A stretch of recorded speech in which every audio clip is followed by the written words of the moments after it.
வணக்கம். தென் மீடியா சப்போர்ட்டர்ஸ்க்கு என்னுடைய வணக்கம். Sorry for the delay. Late ஆயிடுச்சு, என்னோட ஃப்ளைட் லேட் ஆயிடுச்சு, அதனால தான். ஓகே. கண் என்னோட கரியர் ஸ்டார்டிங்லேயே ஒரு ஹீரோயின் ஓரியன்டெட், ஹீரோ இல்லாமல் இருக்கிற ஒரு படம். அதுவும் இல்லாமல் இது எப்படி என்ன, இது எனக்கு பர்சனலாக ரொம்ப கனெக்டான ஒரு சப்ஜெக்ட் என்ன சொல்லலாம். நீங்கள் எங்கள் ட்ரைலர் பார்த்துருக்கீங்கன்னா தெரியல, சாரி.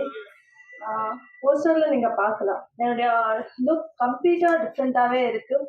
அதுவும் இல்லாமல் எனக்கு பர்சனலாக இந்த படத்தில் வந்து ஹோம்ஒர்க் நிறையா இருந்தது. ஆக்சுவலாக இந்த மாதிரியோட சப்ஜெக்டில் நான் சூஸ் பண்ணதுக்கு வந்து செல்வராஜ் சாருக்கு, அப்போது நம்ம சிவ சாருக்கு, டைரக்டர் சிவதோர்பாடி சாருக்கு நான் ரொம்ப நன்றி சொல்கிறேன்.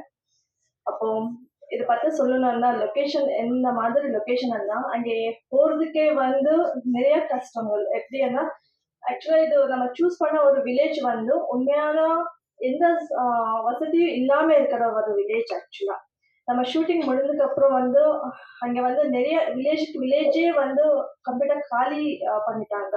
ஸோ இது ரியலான ஒரு சப்ஜெக்ட். எனக்கு தெரிஞ்ச வரைக்கும் சிவா சார் வந்து அதுக்கு மேலே ஒரு டாக்குமெண்ட்ரியே பண்ணியிருக்காங்க. அவங்க ரிசர்ச் வந்து ஆல்மோஸ்ட் 20 இயர்ஸாக பண்ணியிருக்காங்கன்னு நினைக்கிறேன். ஆமாம். அப்போது அந்த வில்லேஜ் மக்கள் வந்து ரொம்பவே சப்போர்ட் பண்ணாங்க. அங்கே வந்து ஒரு பாத்ரூம் இல்லை, எந்த வசதியும் இல்லை. ஆக்சுவலாக நம்மளுக்காக ஒரு சின்னதாக ஒரு டென்ட் மாதிரி போட்டு கொடுத்தாங்க. அங்கே போகிறதுக்கே வந்து ஆல்மோஸ்ட் ஹாஃப் டே எடுக்கும். ஆக்சுவலாக அந்த மாதிரி ஒரு லொக்கேஷன்ல பண்ணதும், அதுவும் இல்லாமல் எனக்கு வந்து இட் வாஸ் லைக் எ சேலஞ்சிங்கான ஒரு ரோல். ஏன்னா ஒரு கையில் குழந்தை, ஒரு கையில் கட்டு, லாட் ஆஃப் திங்ஸ் ஹேண்டில் பண்ண வேண்டி இருந்தது. ஏன்னா மாடர்ன் கேரக்டர் பண்ணும்போது, இந்த மாதிரி ஒரு வில்லேஜ் கேர்லாக நான் பண்ணும்போது it was like very tough. But அடுத்தது வந்து நீங்கள் தான் சொல்லணும் அது எப்படி இருக்குன்னு சொல்லிட்டு. ஸோ இந்த மாதிரி ஒரு சப்ஜெக்ட் என்னை சூஸ் பண்ணதுக்கு, அப்போது இந்த மாதிரி ஒரு வாய்ப்பு கொடுத்ததுக்கு வந்து எல்லாருமே நன்றி சொல்கிறேன். அதுவும் இல்லாமல் மீடியா பீப்புள் இந்த சின்ன சின்ன பட்ஜெட் படங்களை வந்து நீங்கள் சப்போர்ட் பண்ணணும். அதுவும் இல்லாமல் இந்த படம் இப்போது அவார்டுக்கு போகிறதுக்கு ரெடியாக இருக்குது. அது வந்து அந்த விஷயத்தில் ஐம் ஸோ ஹாப்பி.